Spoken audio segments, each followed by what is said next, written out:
el doctor José Marrón, que nos está hablando de un tema súper maravilloso y bastante amplio, que es acerca de las condiciones psiquiátricas. Y quedaron muchas preguntas al aire y quisiera que de alguna manera nos pudieras ir poco a poco, pero de manera sencilla, para que nuestros televidentes evidentemente puedan entender y comprender cómo se diagnostican estas condiciones, porque a veces quedamos como en el aire, ¿no? ¿Qué es la depresión?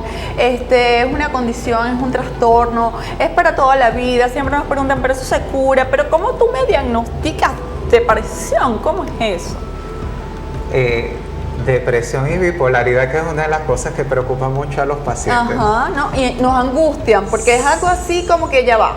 Depresión es como que menos leve, pero entonces si es bipolar, es así como que las señales de alerta inmediatamente se disparan, sí. ¿no? Entonces, fíjate, nosotros tenemos dos manuales diagnóstico y estadístico, que es la Clasificación Internacional de Enfermedades, la CIE-10, que se encarga de morbo y mortalidad, y no solamente de las enfermedades psiquiátricas, sino de las enfermedades en general. Y el DSM-5, que actualmente el DSM-5 es la última actualización, anteriormente era el DSM-4, que es el manual diagnóstico y médico de las enfermedades psiquiátricas. Entonces, como decía en el segmento anterior, pues regularmente categorizan en dos grandes grupos, el paciente neurótico o el paciente psicótico. Y cada diagnóstico en estos manuales, a pesar de que los síntomas suelen ser muy parecidos, va a depender de múltiples causas. Entonces, una de ellas, por ejemplo, es la intensidad de la manifestación que tenga el paciente somática, la duración de los síntomas, la duración en el tiempo incluso de los síntomas, persistencia o no de unos síntomas regulares, presentación de ciertas manifestaciones como alucinaciones o sensaciones sensoperceptivas, y dependiendo por supuesto de la duración, intensidad y evolución de cada una de las características, va a haber una separación de uno u otro diagnóstico. Hay actualmente pruebas que se pueden realizar, pero realmente son muy limitadas, porque hay estudios de neurotransmisores que se realizan únicamente en Caracas, y los neurotransmisores son una serie de sustancias químicas que produce nuestro cerebro, sobre todo las neuronas de nuestro cerebro, que son las células que se encargan del funcionamiento de nuestro sistema nervioso cerebral. Y estas neuronas se pueden comunicar a través o de neurotransmisores, que son sustancias químicas que ellas pasan de una a otra para pasar la información, o a través de corriente eléctrica. Entonces, por supuesto, este estudio de neurotransmisores nos va a orientar más o menos hacia el tipo de patología que pueda tener el paciente. Por supuesto, por ejemplo, en una depresión hay múltiples neurotransmisores que se pueden alterar, pero el más indicativo es la serotonina, pero puede estar el GABA, el ácido GABA-aminobutírico, puede estar alterado también, o la dopamina puede estar alterado también. Los neurotransmisores, como son un conjunto de sustancias químicas, individualmente no nos orientan hacia la patología, sino el conjunto de neurotransmisores es el que nos va a orientar hacia la patología en el cual presenta el paciente.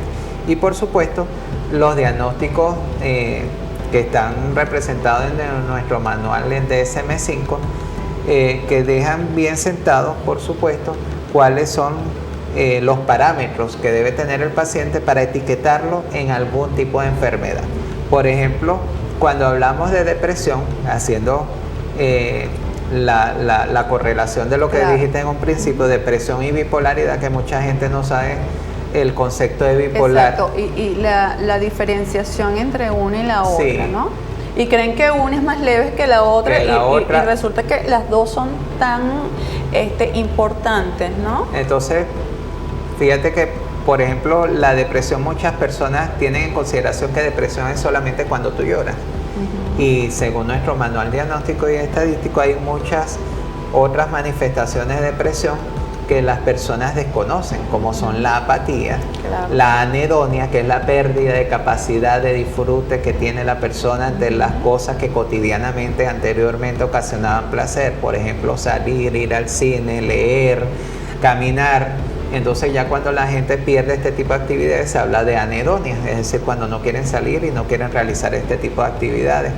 El desgano, el decaimiento, la falta de energía, el aislamiento, el estar en cama todo el día la mayor parte del tiempo. Muchas veces las personas depresivas pasan desapercibidos porque como el depresivo no da ningún tipo de problemas porque el depresivo está aislado, está encerrado en su cuarto, no sale.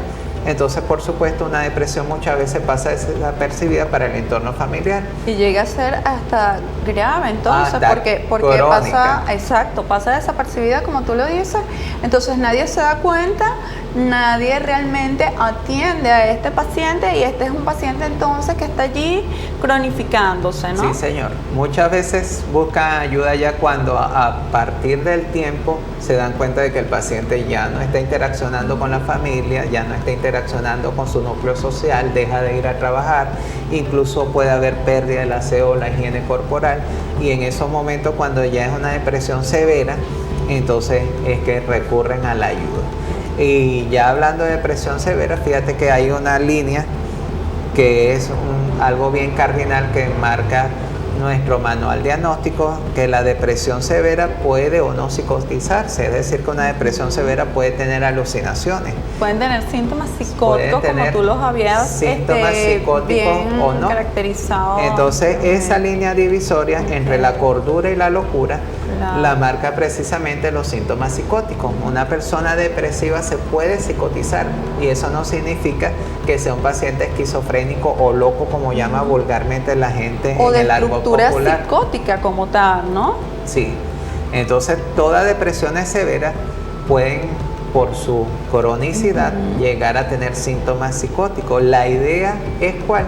Identificar los síntomas depresivos en sus fases iniciales, tratar de buscar ayuda lo más pronto posible, evitar la cronicidad del paciente para evitar que el paciente pase entonces a agravamientos o a psicosis, porque entonces tendría que ser múltiple medicación para tratar de solucionar este tipo de eventos psicóticos, mientras que una depresión no es que sea más fácil, pero por lo menos es mejor el tratamiento y tiene mejor evolución y pronóstico. Claro, que es lo importante, el pronóstico, ¿no? Sí, que yo creo que es que este paciente salga, ¿no?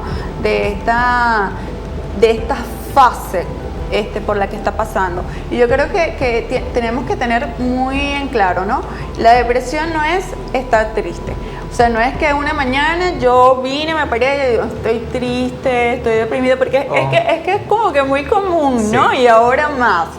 Así como que es que me siento deprimida, estoy triste. No, sino que es como tú bien lo mencionabas, José, que tiene una serie de características bien particulares para tú decir, no, si tiene una condición, si tiene un trastorno depresivo mayor, ¿no? Sí, señor.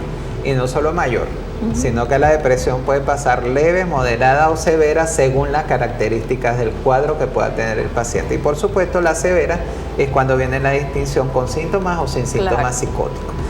Y ahondando entonces en el otro punto que tú establecías en el principio, la bipolaridad, que las personas consideran bipolaridad un tabú también porque consideran que es algo grave, e incluso cualquier cambio de humor que tenga la persona, no, tú eres bipolar porque tienes un cambio de humor. Y a eso voy, ¿no? Entonces pasamos, fíjense, ¿no? De que estoy deprimido todo el día, es que estoy triste, es que hoy amanecí muy mal, pero entonces después es que yo soy bipolar, porque es que tengo cambios de humores cada momento. O sea, ahorita estoy contenta, mañana, dentro de un ratico estoy triste. Entonces toman eso como que es que tú eres bipolar. Sí, ¿no? Y la bipolaridad, por supuesto, es algo más grave, porque la bipolaridad no son los cambios de humores regulares que presentan la persona y la que gente son normales, tiende ¿no? a etiquetar esos cambios de humor y resulta que son normales, porque nosotros tenemos durante todo el día distintos ciclos que nosotros tenemos altibajos e incluso nuestros neurotransmisores tienen también altibajos durante todo el día, y si no hay una buena higiene del sueño, peor, porque los neurotransmisores se alteran y al día siguiente tú puedes tener mayores cambios de humor. Y las mujeres amanecemos así engrinchadas, ¿no? Así como que si no dormimos bien, estamos graves. Mujeres y hombres, porque también nuestro ciclo circadiano es similar tanto en las mujeres como en los hombres para regular estos neurotransmisores. Entonces fíjate que cuando hablamos de bipolaridad, entonces ahí por supuesto, nuestro manual hace énfasis en ciertas características específicas. La bipolaridad se considera que para una persona ser categorizado como bipolaridad, tiene que tener, por supuesto, una serie de basamientos diagnósticos clínicos que nos van a dar ese diagnóstico. Dentro de uno de ellos, lo más sencillito así, es que a lo largo de la vida tienes que haber tenido por lo menos un cuadro depresivo o un cuadro de hipomanía o manía. Entonces, eso es uno de los diagnósticos más sencillos, que a lo largo de tu ciclo de vida tienes que tener por lo menos dos o más